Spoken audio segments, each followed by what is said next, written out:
এইখানে কি হতো? খেলা হবে, কোমরে জোর নাই, কুইটালামু ফাইটটা যায়। এই কথাগুলো এই পার্লামেন্টে হচ্ছে না। বিরোধী দলের নেতা যখন বলেন আমরা কোনো ব্যক্তিগত চরিত্র নিয়ে কথা বলবো না, সত্যি আমরা এটা আশান্বিত হই। এই পার্লামেন্টটা ভাইব্রেন্ট হোক, এই পার্লামেন্টটা মানুষের হৃদয়ের কথা বলুক, আপনারা সবাই কিন্তু আমরা চাই। শুধু তারেক রহমান সম্পর্কে একটা কথা বলতে চাই, যেহেতু এইখানে আলেম ওলামারা খুব বসে আছেন। বিসমিল্লাহির রহমানির রহিম। ওমাকারু ওমাকারাল্লাহ আল্লাহু খায়রুল মাকিরিন।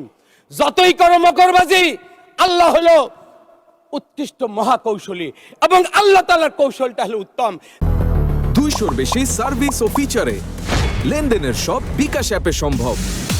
তারেক রহমানের বিরুদ্ধে ফ্যাসিস্টরা 16 বছর মিথ্যা বয়ান দিছে।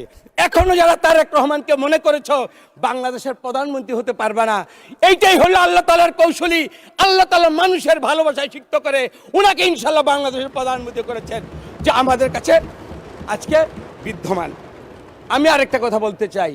আমার এইখানে জামাতে ইসলামের এক ভাই শহীদুল আলম ভাই, খুব সম্ভবত উনি 2 দিন আগে বক্তব্য দিয়েছিলেন।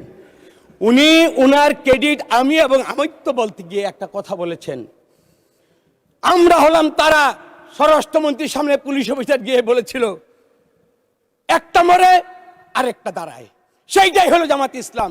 একটু বলি 16 বছরের ধারাবাহিকতায় এখানে ইলিয়াস আলী, নাসিরউদ্দিন পিন্টু, আমিও ইলিয়াস আলীর সাথে গুম হয়েছিলাম।